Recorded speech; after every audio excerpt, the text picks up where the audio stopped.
Back to the office, hybrid workplaces, remote working, these are all decisions that organizations are facing as they look at the future of work. So join us as we talk about how we navigate career development when it comes to the hybrid workplace. So tune in and join us for the CG Hour.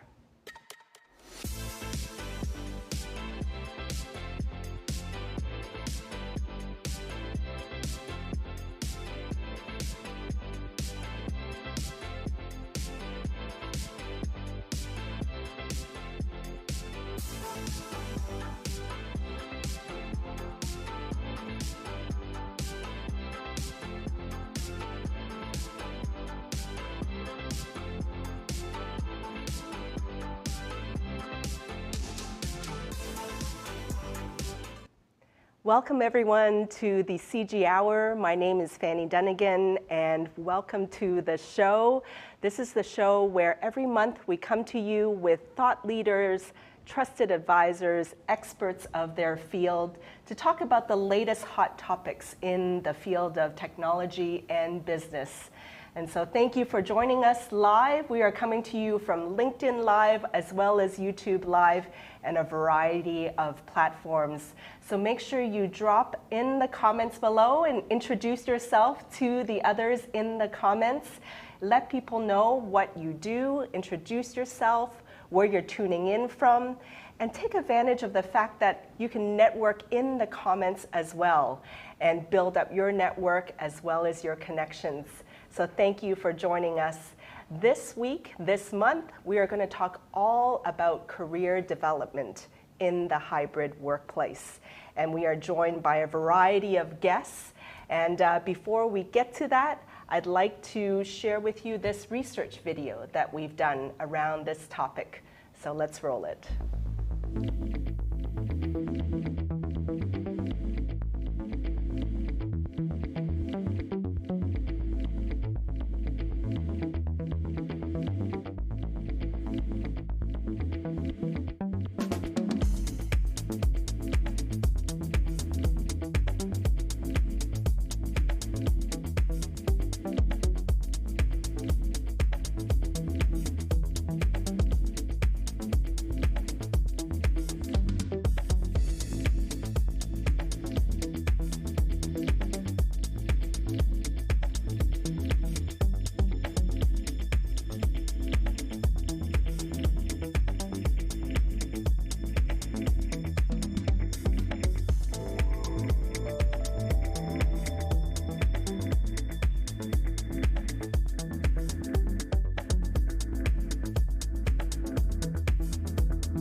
Welcome everybody. For those that are just joining us, this is the CG Hour where we will be talking about career development in the hybrid workplace. Just want to give a quick shout out to people that are tuning in from across the state, across the country, across the globe. We have Ko from Plano, Texas. We have Ahana from Delhi, India, Stacy from Capel, and Sachin from Frisco. So all around the city and the globe, thank you for tuning in to the CG Hour. Again, we are talking about career development in the hybrid workplace. And I want to introduce you all to our expert panel this week. I'm going to start all the way here with Saurajit Kanungo. Welcome to the show, Saurajit. Thank you, Fanny. Yes. Very excited to be here. Absolutely. Thank you for what you do. Thank you. Well, my name is Saurajit Kanungo. I'm the president of CG Infinity.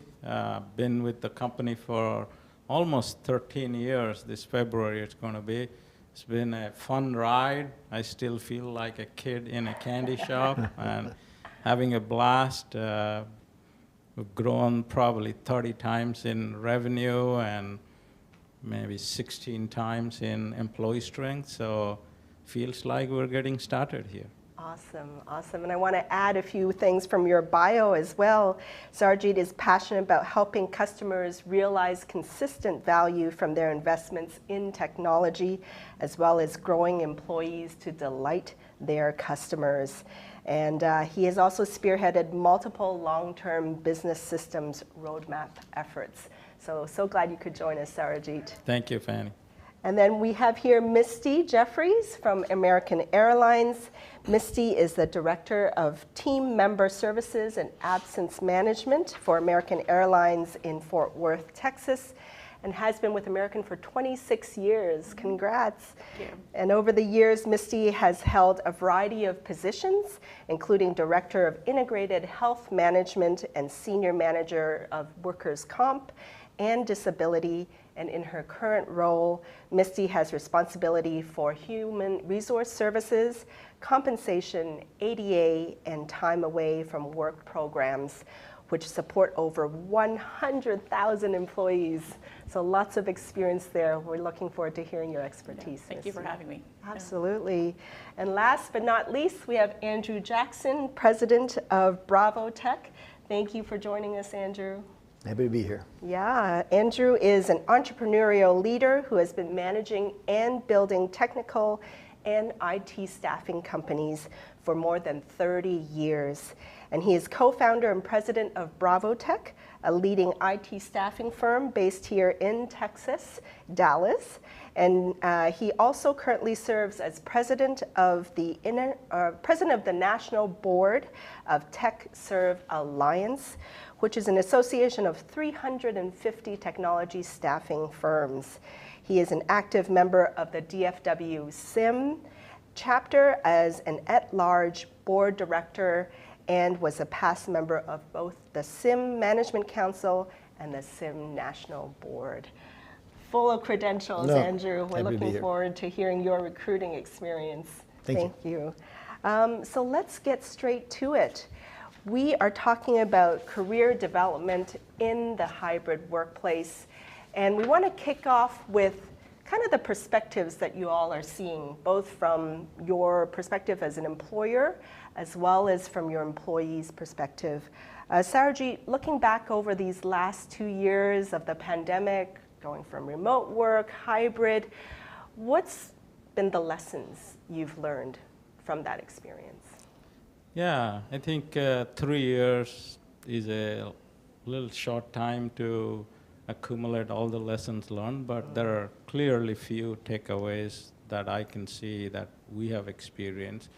You know, the number one is that, you know, the sky did not fall, right? Everything was fine, but we thought March of 2020 that everything is going to fall, right? Yeah. It didn't. So that's the number one takeaway, is that every adversity has opportunity tied with it. So that's a really good one. The second lesson learned is that, you know, I think we have figured a way to be effective and productive and, in fact, thrive in this adversity.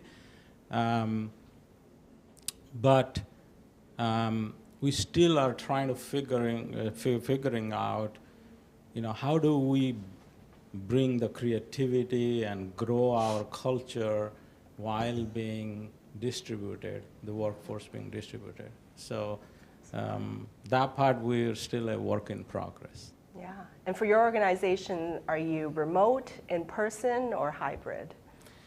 You know, even pre-COVID, the nature of our business is such that we have 40% of our employee here in US and 60% in mostly New Delhi, India. And so we've always adopted a hybrid work culture in pre-COVID. But, you know, right now the best way to describe is work from anywhere. Got it. Yeah. And for those of you in the audience, drop in the comments below whether you are remote, in person, hybrid. Let us know in the comments as we collaborate and share here. And then Misti, from American Airlines perspective, you've run the whole gamut, right? When everything shut down and even like travel was affected, what have been some of the lessons that you guys have learned from that perspective of remote versus hybrid versus in person? Absolutely, Fanny. I mean, one of the things I think is a little bit unique about American is that with our over 100,000 employees, we do have 85% of our employees are actually frontline employees out in the airports, right? Running the operation day in and day out. So our leadership and support staff were the ones that were in office, right, when the pandemic hit 2.5 years ago. And so we did have to shift because I will say in the past we have not had a bias toward remote working, unlike yourself. So that was a big change for us. Also a little bit unique was the fact that we had just built a brand new campus facility, not only for our leadership and support teams, but also for our frontline team members to come to when they come to training or reoccurrence certification, those kind of things. And so the goal was always to have, one campus for all team members. And it just so happened that the pandemic hit right as we were rolling out that campus. So that was one of the things that we've had to adjust on a go-forward basis as far as, those facilities and how they're used. I will say that one of the other lessons learned that we have is that one plan does not fit all, right? So some of our teams are more on what I would call more of a hybrid type of work arrangement, where other folks are coming into the office 5 days a week. So it really varies by department. And I think what has worked well for us is we've given our managers the flexibility to be able to make some of those decisions and empower them to do what works best for their teams. Got it. And Andrew, you get the very broad perspective dealing with a variety of employers. What have you kind of seen as the lessons that have come out over the last 2 years around this future of work? Sure. Well, as you said, I get to address this from my own staff, my recruiters and account managers, as well as the companies that we serve. And I think the first lesson learned is remote is not an event. It is going forward. It's a way of doing business. I heard someone say one time, this remote thing is not a tsunami, it's climate change. And that's really it is we have to operate in this environment going forward. Other lessons learned for us are that some people want to work remote, some don't. Some people are good at working remote, and some people aren't. And assessing that is tough. So we have to change the way we manage our people. And then the last thing I'll say is that going forward, we just don't know what we don't know. And it's just one of those things that we're constantly changing. How many times do you want to meet virtually? How many times in person? What roles work from anywhere, as you said, Saurajit? What roles don't? Which roles could be hybrid? So the way we are as BravoTECH is, I like to say, we are a hybrid remote. So we have some people that are 100% remote, some people hybrid, and fortunately we don't have, like American, where you have to have people come in. We don't have that. So we don't have anyone that is totally in office at this point. Yeah, it really is depend. I guess the answer is it depends, right? It does. Saurajit, from what you've heard from employees, right? What is working and what still needs adjustment? Yeah, that's a great question. I'll try to be succinct because we could go in 5 different directions at least. Yeah. Maybe a year ago, there was a study that Microsoft did, a very exhaustive study, which brings out, and Fanny, you brought that up in the beginning, is that there seems to be a great divide between the employee, what they're expecting, versus what the employers are expecting. We all know that. Yeah, and in our little world at CG Infinity, we have close to 400 employees, and I will tell you that probably most of the employees, they are comfortable working from home. And as an employer, I think I'm comfortable them working from home. What I'm also noticing that probably 20 to 30% of our employee, they are pushing themselves to get out of the comfort zone and they're asking for, hey, what can we do? Some leadership opportunity, formal, informal, it doesn't matter. So, most of the employees are comfortable at working from home, but I clearly see 20-30% of the employees are trying to push themselves out of their comfort zone and try to do things that they feel like will be better fulfilling for their careers. Got it. Yeah, and across the comments, we're seeing a whole variety of answers from remote as well as hybrid. And but Misti, from your perspective, and I guess it's the employee perspective is also different depending on department, right? Right. So maybe you can offer some perspectives of employees in the front line versus employees in the corporate side. What are the sentiments you're hearing? Fanny, I think I would say that team members are, especially the leadership and management positions that work at corporate, definitely appreciate the flexibility that we've provided to our team members.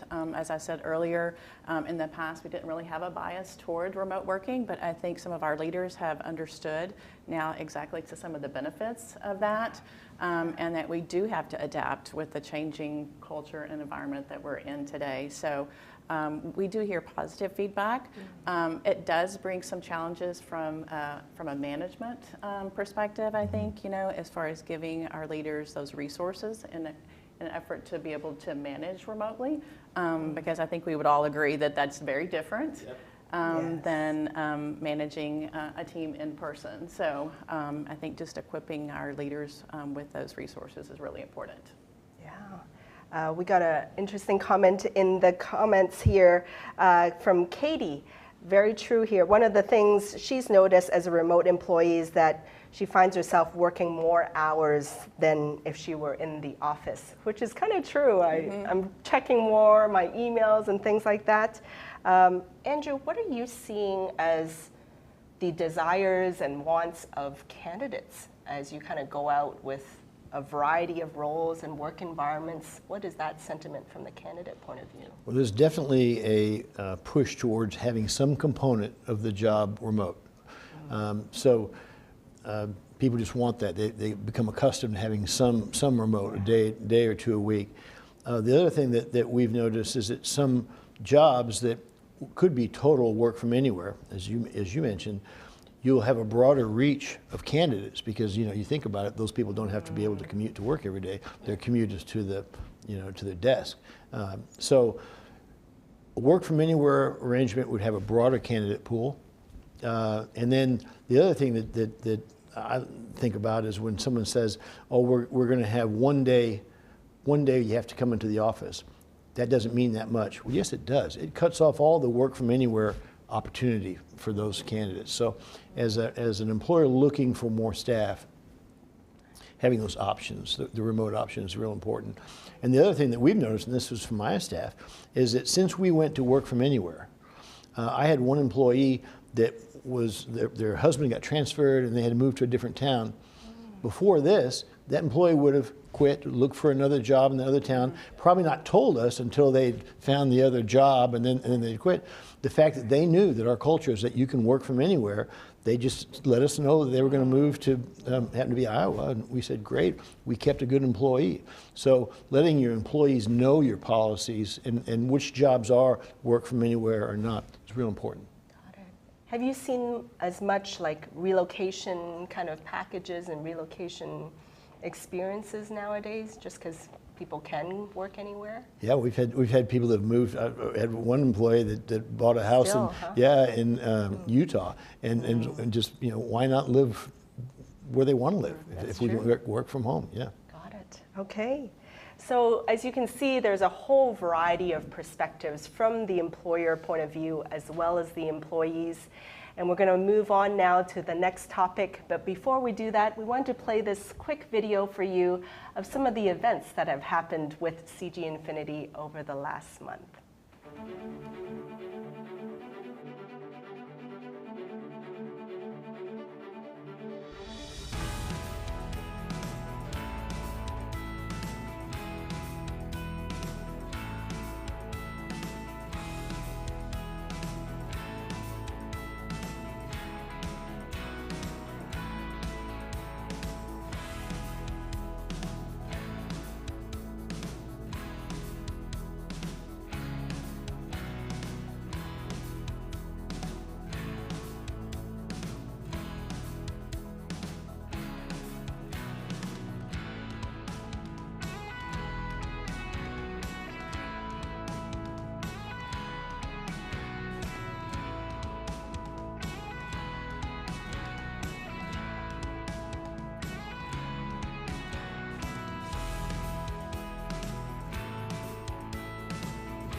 control of, so I've learned to pause. And so I've heard people say, Jeff, you're pausing. It's like, yeah. Yeah, I'll get back to you. All right, what did Java say to C? You've got no class. And by the way, I told that joke to like 7 people and like 2 of them got it.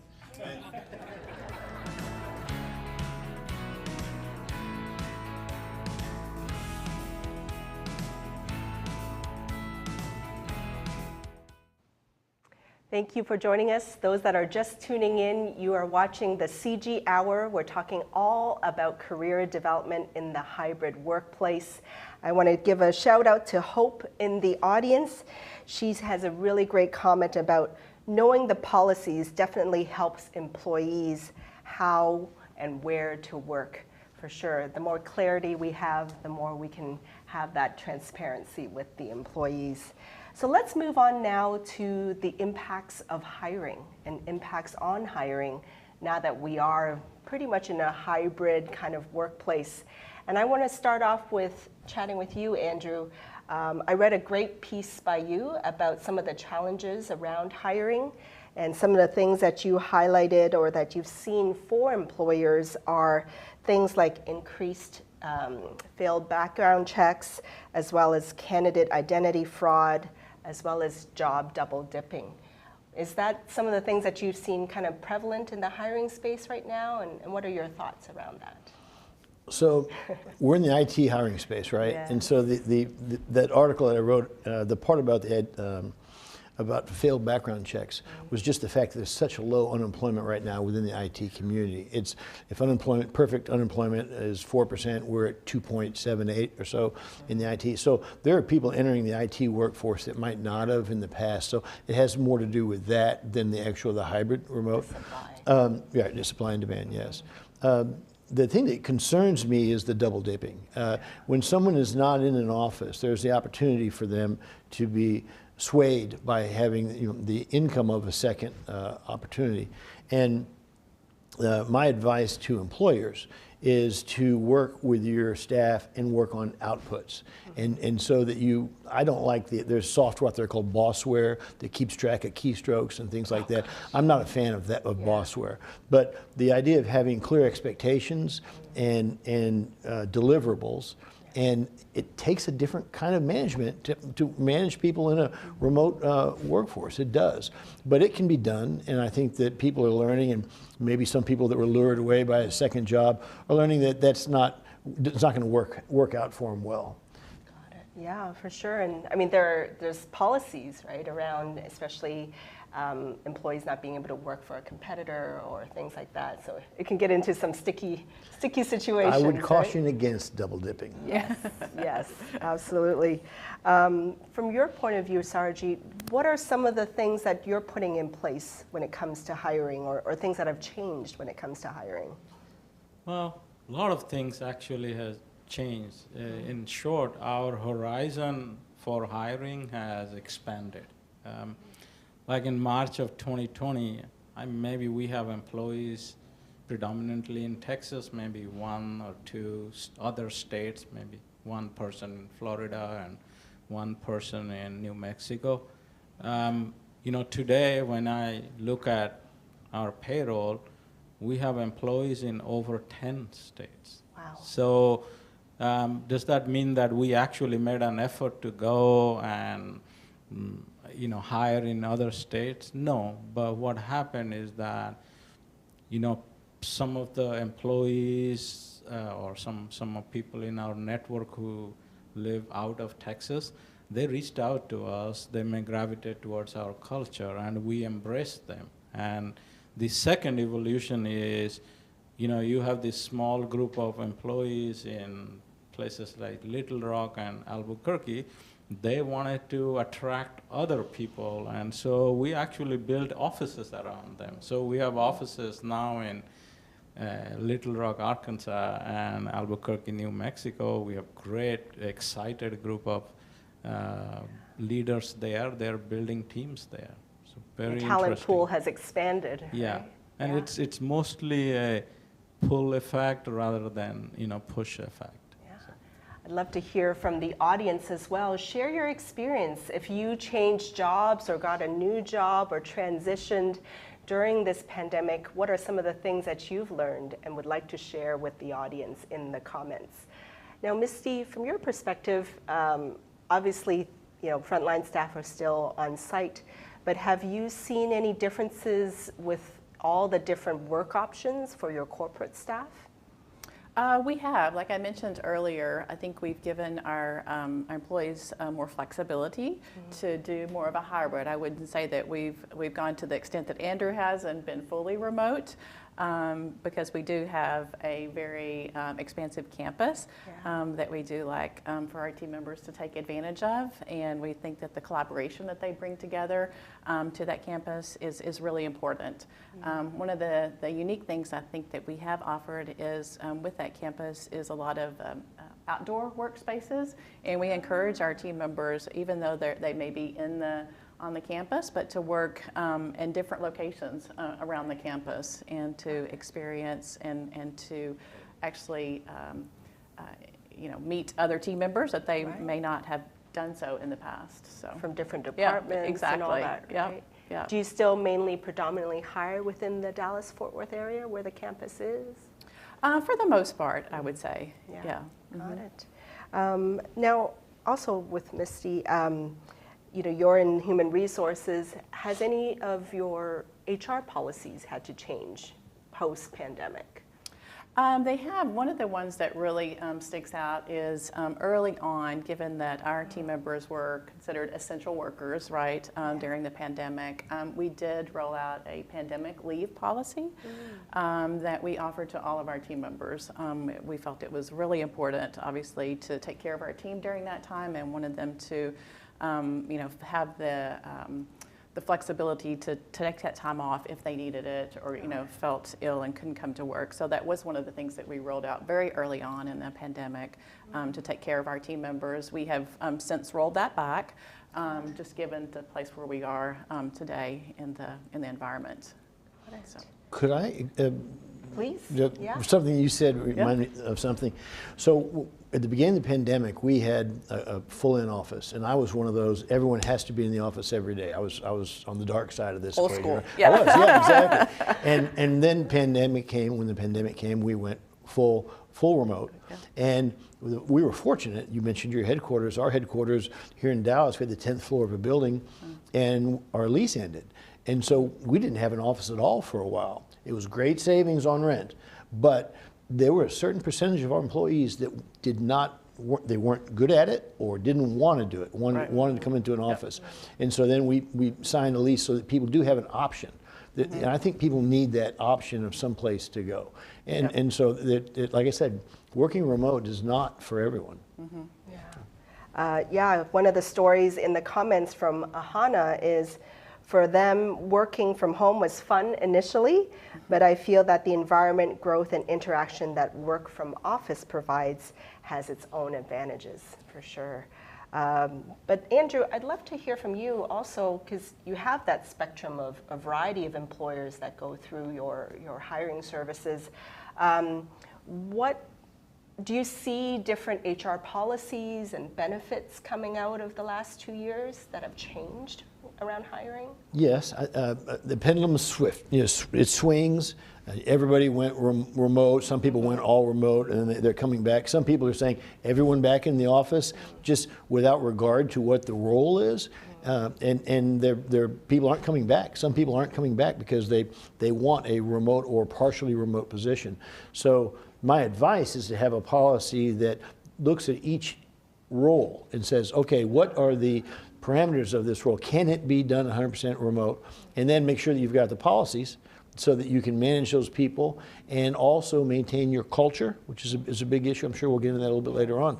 But that's what we did. And so we have, the recruiters that work for us, all they need is a phone. And so they can do that. If you customer service reps, there's certain, certain roles that they can do that with the phone. To certain roles, we're all IT, right? But like desk side support, where you're going to have to touch the equipment, that cannot be a remote role. But maybe one day a week they could do paperwork, and so some people would like that one day. So it depends on the role. Got it. And I love that perspective. Rather than having a blanket one HR policy for all, you look at the role and then the specifics around that. Could I add one more thing to that? Please. So you think about making policy and you think about diversity of thought. And one of the things that I would like to promote is that when you're making policies, is have someone in the room that is an advocate of the remote option. Because if you don't, they've got to be represented or it won't enter into your management process. So that's a suggestion I have. Got it. Thank you. So anything you'd like to add, Saurajit? Has your HR policies and benefits changed? Well, not really. The way I think about the whole situation is driven by HBR came up with, Harvard Business Review came up with a framework early last year, beginning of 2021, which talks about 5 C's of challenges that a remote work poses. And I've become a big fan of that. And those 5 are communication, coordination, connection, creativity, and culture. I think the first 3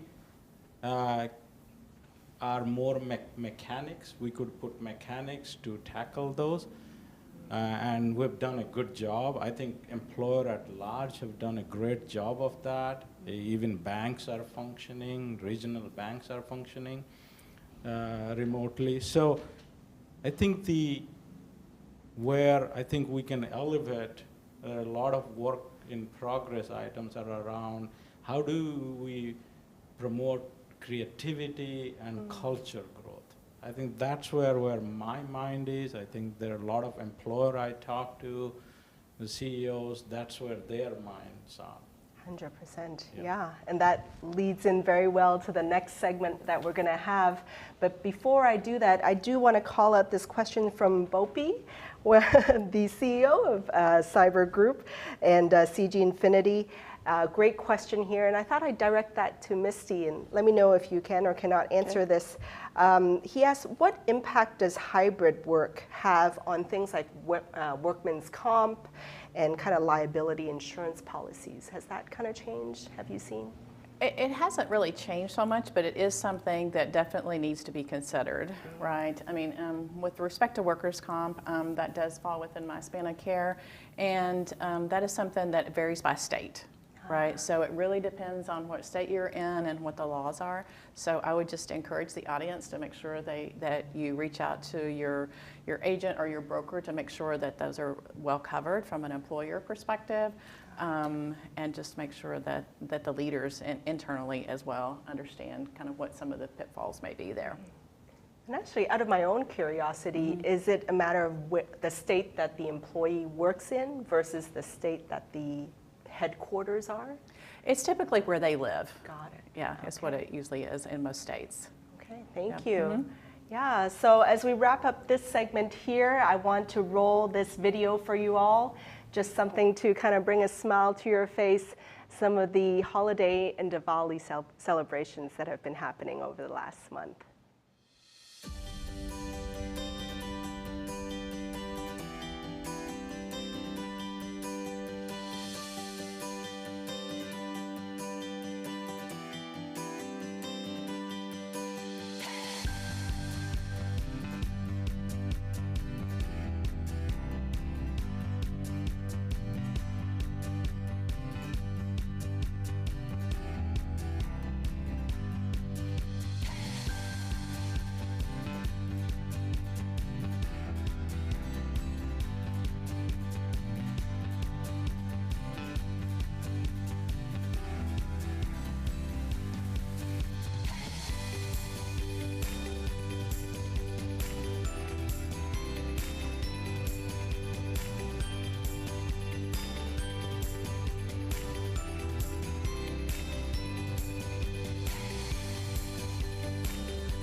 Don't you just love the celebration of diversity there?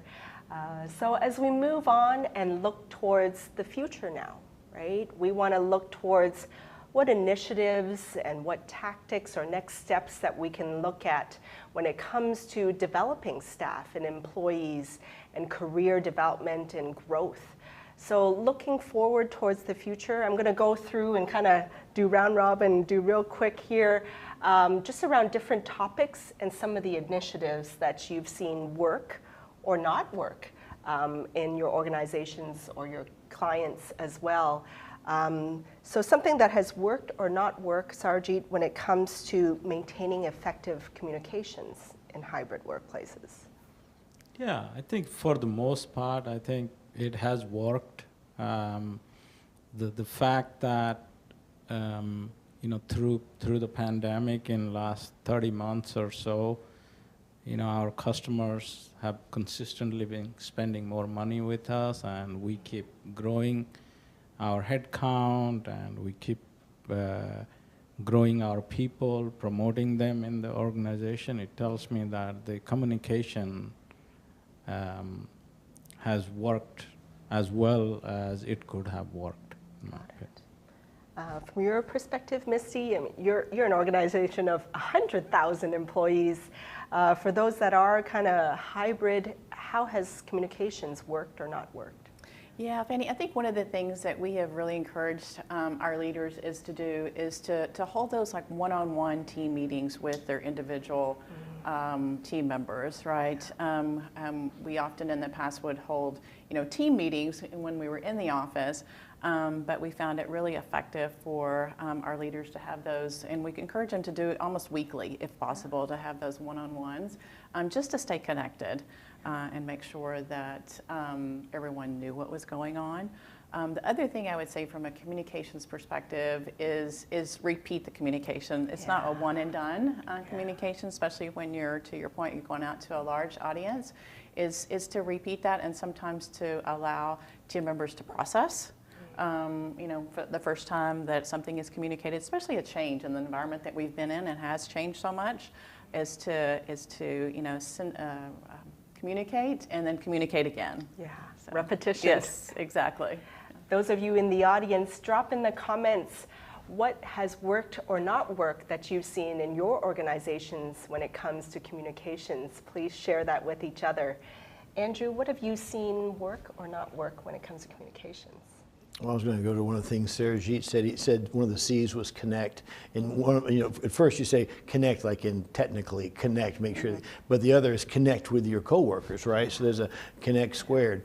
And so I was thinking about that during the pandemic, the early stages. Everybody had the virtual happy hours and things like that. That was it. Now, if you're going to maintain a hybrid workforce or a remote workforce, is to take those events and make them cultural, like ongoing things. Like instead of just having a one-time event, have a book club. And so it has a life ongoing. And so in those groups to get together and stay together and continue to do that. One of the success things that we've been able to do in the virtual world is have prop points. And everybody gets points to prop them up. And the way it does, you can do it by small teams or whatever, but we take a team, and at the end of every week, people will get 20 points. And they can say, I'm going to give my 20 points to Misti. And she did a great job helping me with this issue. I gave my 20 points to someone else. And then we have one person total them all up. And then on Mondays, we spin a virtual wheel. And whoever got the most prop points gets a prize, whether it be a gift card or an item on the wheel. And that's gone really well. Yeah. It gets the team working together. It gets people the things that you'd normally do in an office, the thank yous, it gets them out there. And it's been well received in a good program. I love that. Acknowledging, connecting, and celebrating all in one. I love that. Moving on to the next one, when it comes to training and mentoring, how are you doing that in a hybrid kind of workplace environment, Saurajit? Yeah, so obviously in the early stages of COVID, we had to do that mostly remotely. So we took our mentoring program completely offline, not offline, it's basically remote. Yeah. And we have virtual tea or coffee sessions our mentors had with their mentees. But lately, last 6 months or so, we have started several in-person training sessions. So we made a commitment to ourselves 3 months ago that every Friday, one Friday of a month, half a day, we're going to stop doing billable work, and we're going to come in person, and we're going to pick topics that is most important to our customers and our colleagues, and we're going to do 2 or 3 training sessions in the afternoon. And then, of course, there is alcohol involved after that.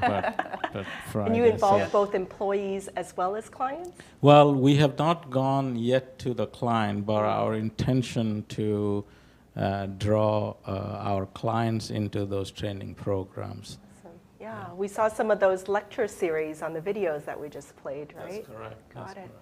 And is there an option for those that can only join remotely to watch it remotely? Well, deliberately, I'm trying to encourage us to get out of our comfort zone and show up, because I'm a big believer in people can work anywhere, but 100% remote is going to be suboptimal for individual as well as team or a company performance. So I've deliberately kept it in person. And the other reason is, connectivity in a, multi-environment still steals the thunder of, So we have so far done doing it in person only, but we have plans to go, take these sessions to our smaller offices like Albuquerque and Little Rock and Houston as well. Got it. Like a road show. Yep. Very nice. Misty, has things changed in terms of training and mentoring and career development now that we're kind of hybrid / in-person for American? It has in some respects, Fanny. I mean, obviously with our frontline team members, they still do need to come in-person training. For instance, flight attendant training, that's very difficult to do online, right? For sure. So, Yes. or a pilot, you don't want to have that remote. So, but for our management and leadership staff, for sure, yeah, we've definitely gone to more online training related versus in person. And actually, some of the training for our frontline team members has also been remote. So, the Welcome to American training that we do, just so that we make sure that we include all of our stakeholders in that training. So, we wanted to make sure that folks still had the opportunity to hear from different groups within the organization, especially for those new team members. So I would say, again, it's a little bit of a hybrid, right? So as we look at, and I'm sure that will continue to evolve over the coming months as well. So, Andrew, they're loving your book club idea in the comments, so thank you for that. Sure. What are you seeing in terms of that training, mentoring, and even especially younger candidates? How is that being treated? Well, a couple of things. One, on the training topic, what we're doing going forward, not today, but our plan going forward is everything we do in training will also video. So there'll be an option for the people that weren't able to get there, or that maybe that were in the remote environment. So duplicate training with that. The other thing, and Saurajit referred to that, is that we have in-person events where you have to come in person if you can. So if everyone, that you can't hide from the remote, because some people, you don't want them to be hermits, right? So I agree with that. And the add-on, what we try to do is those that are remote, totally remote, maybe in a different city, that can't make those events, we encourage all the remote workers to have a separate event. We give them a budget, and so if we have a happy hour in person where everybody local is supposed to be there, those that are remote can have a grub hub, and we give them so they can have food delivered, and they have a virtual event, so that they still feel part of the group, even though they can't be there. And then our plan is to have twice a year, everybody is in person, remote, no matter where they are, bring them in to Dallas, so that we do at least get some face time, because I agree, you've got to have some face time. Absolutely. anything different or extra that you need to do for some of your younger recruiters, people that might need extra hand-holding or I just got to be mentoring? careful with how I say this. My personal view is that the workforce sub 30 years old, maybe this job is in their first couple out of school or entering the workforce, they tend to like and need more time in the office. They like the collaboration more than the older workforce. I'm gonna be careful I say that, but it's just what I've seen. And so that was one of the reasons that we got the office space, because we went too far with the pendulum and said everybody's remote. And then the people that said, hey, I want to come on. And so we were going to lose people, just the opposite. I'm sitting there saying, hey, you've got to give remote or you're going to lose people. Well, if you're totally remote, you're going to lose people if you don't have some place for them to collaborate as well. So there's the arrow needs to be right in the middle, I'll say. Yeah, and listening, right? Yes. Listening to what people want. Yeah, and that's another thing we do is a lot of assessments so that people can get a chance to get a voice. Anonymous, use SurveyMonkey, something easy like that, just so people can respond to what they want. Saurajit or Misti, anything extra you're doing for some of your younger employees? Or maybe Saurajit first. Yeah, so we do hire quite a few bright young kids, technical computer science or information systems kid from college. And last couple of years we realized that they have they face a unique challenge. Previously when they would be hired, they are surrounded by a lot of experienced people around all levels. They could go have a water cooler conversation with somebody not on their project. But they miss that opportunity to interact. And because to me, when I look back 30 years ago, that was a big part of my development. So one of the things my team has been very good in doing this is they're pretty much taking it upon themselves, some of the experienced leaders in the company, that they would make sure they show up and they spend time with the younger generation. That was not planned or that was not by policy, but the leaders in my team has taken the high road and they show up and make sure that these young, hungry professionals have adequate human interaction. Right. Absolutely. What about for you at American, for your entry-level, junior kind of employees? Anything extra that's needed? I don't know that I would say it's extra, Fanny, but one of the things that we have continued to promote through the pandemic is what we call our employee resource groups. And there's 20 plus of those throughout the organization. And we find it very beneficial, especially for any new team member, to be able to identify with one of those resource groups. That's a sense of belonging. It's a community for them. Which oftentimes if they're not a part of, then, in a big organization, sometimes it gets lost, right? So that's something that we've continued to promote both online and in-person events, really throughout the pandemic. So it's something that we've found very beneficial. Love that. Employee resource groups. And again, drop into the comments, share with everyone your experiences, what worked, what didn't work when it comes to that training and mentoring people. Andrew, I'd like to kind of ask you, so moving on to, we've hired, we're trying to nurture and create that kind of training and mentoring environment. Now, how do you retain employees? How do you keep them, and how do you ensure that they're not kind of lost in the digital space and hybrid world when it comes to retention? Okay, I'll get to retention. On training, I want to mention one of the things that what you train is important too. And one of the things that we just did one today, is on time management. So that people, because when they're working outside of office environment, you need to help people understand the things that make you better time management, because you can get sidetracked. As far as retention goes, I think that centers around culture and make sure that people feel connected connected again, Saurajit, but part of the group. Assessments, get to know how people feel, and ask them to rate themselves. Just what are your 1 through 10? What do you feel about what your position in the company? Do you like it? Are you happy with your? And people will tell you if they're happy or not. And then if they don't give a high enough percentage, pull them aside and talk and see what can we do to help you get where that number can be higher, more. I think those are the things I can think about on retention. Got it. Assessments. Saurajit, from your perspective, any initiatives that have worked or not worked when it comes to kind of retaining employees and maintaining that culture of CG Infinity? Yeah, I think their retention and culture, they have a very strong correlation. Absolutely. So, I mean, as Andrew would attest to this, that last 2.5 years, I mean, the attrition rate in our industry is very high.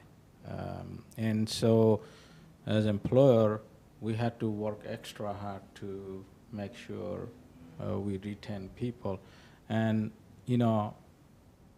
there are some ways I see people, they're paying, employers are paying more, and the way we try to approach retention is through our culture. Like, there are every employee, if we are transparent and tell them that, hey, we're not going to be the highest paid employer, but here is what else you are getting here and you will be missing if you go to the highest paid. The economy is not going to be like the way it has been for tech workers, like for the last 30 months. It's not going to be the same. So, just expanding on your culture and being very authentic, I've seen that it works very well for us. Mm-hmm. Yeah, and I'm not an employee of CG Infinity, but even your tagline of people first, driven to transform, I really do see that your employees kind of live it and breathe it. Yeah. That's the idea. Yeah, that's your culture. Yeah. So attrition rate can be high in the technology industry. What is kind of attrition in the airline industry, Misti? In the past, it's typically been very low attrition, and that really stems from most of our team members are covered under a collective bargaining agreement, right? And so everything is very seniority based. So, but I will say, through the pandemic, as everybody has experienced, our attrition rate has increased. And so I think one of the things that we've tried to do is educate our team members and communicate again about the value proposition that we have, right? I think sometimes that gets lost in the background, and so folks forget about some of the offerings that we do have and some of the benefits and perks and privileges that come along with working for a large corporation and be an airline. And so we've tried to do a better job at making sure our team members understand the value of the company that they're actually working for. Any specific initiatives that you put in place around maintaining culture for those that are now kind of partly hybrid? Right, just staying connected. I think it all kind of goes back to that, right? So yes, communications and making sure that folks have someone that they can rely on as well, whether it is their immediate manager, or maybe it's through a mentorship or an employee business group, some sense of belonging, right? Because I think that's what often does get lost in the remote workforce.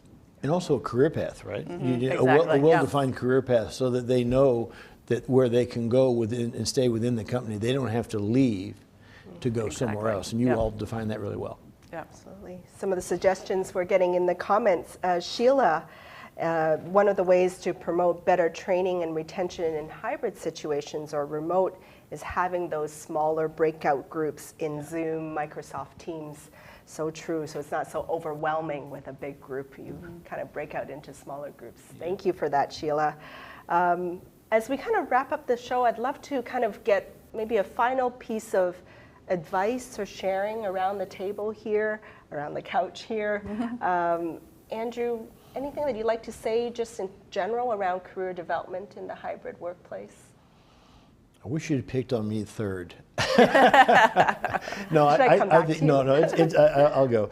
It's a moving target, And we don't have all the answers. And I think that's it. I think that making people feel connected, as we discussed, asking them what they want, understanding them, making sure people know they're heard is real important. Having good policies, work on retention. It's a full-time job. Having the right mix of in-person versus virtual meetings. And then also having, as you mentioned, team meetings at different levels so that they can get together and work together. You want the people to feel sticky. You want them as part of the company. But it's a moving target, and we're just constantly trying to. We have meetings, and again, have someone from an advocate for the remote culture in those meetings so that they have an opportunity to voice their concern. If you have meetings where it's just all the people in the headquarters in the office that just want everybody in there to see their eyeballs, it's not going to work. Right. You've got to have that advocate in the room for the remote workforce. And then listening, and then mixing it up. Yes. Saurajit, your perspective? Yeah, just picking up what Andrew just said. Just creating an environment where we all know every business, whether it is American Airlines for Misti or BravoTECH for Andrew or CG Infinity for me, we have to be constantly innovative. And our employees, they are going to drive a lot of innovation. So how do we create that environment in a hybrid environment so that we drive the innovation? Innovations are often not evolution, but it's more accidents. How do we create that is a big opportunity for me as an employer to really figure out. And Absolutely. Probably work in progress at best right now. Yeah, and I saw a comment in the audience as well, like driving innovation and then creativity. Yeah. Something that just sometimes needs that kind of organic conversations to spur that, right? Yeah. And Misti, from your perspective, any final words? Yeah, I just would add on to that flexibility, right? I mean, 2.5 years ago, whoever guessed we would be where we are today, right? So just being flexible and adaptable through that process. We've all learned a lot, I think, and we'll continue to learn as we go forward. So I think we just have to keep that in mind. What it is today, it's not going to be what it is tomorrow. So flexibility, listening, adaptability, driving innovation, driving creativity.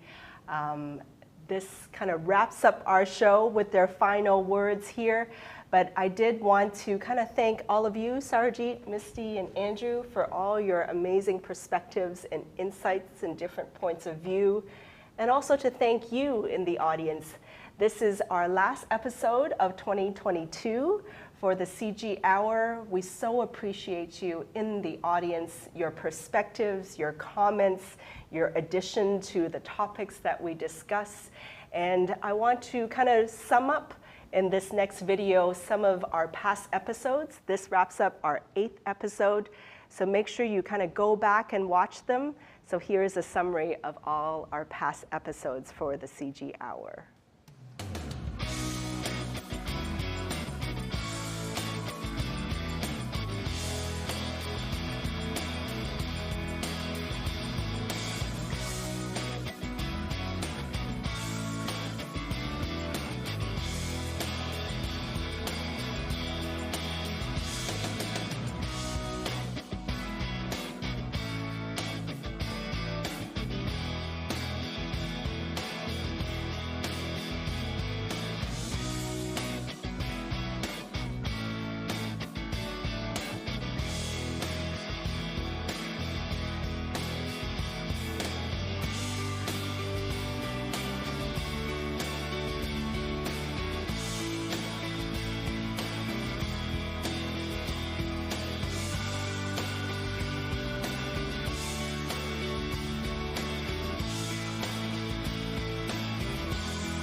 So you can see we had a whole slew of amazing topics. So you'll want to go back and watch anything that you missed and offer your perspectives as well. You can find all of them on YouTube at the CG Infinity Inc. channel. So thank you everybody in the audience. Thank you to our amazing panel.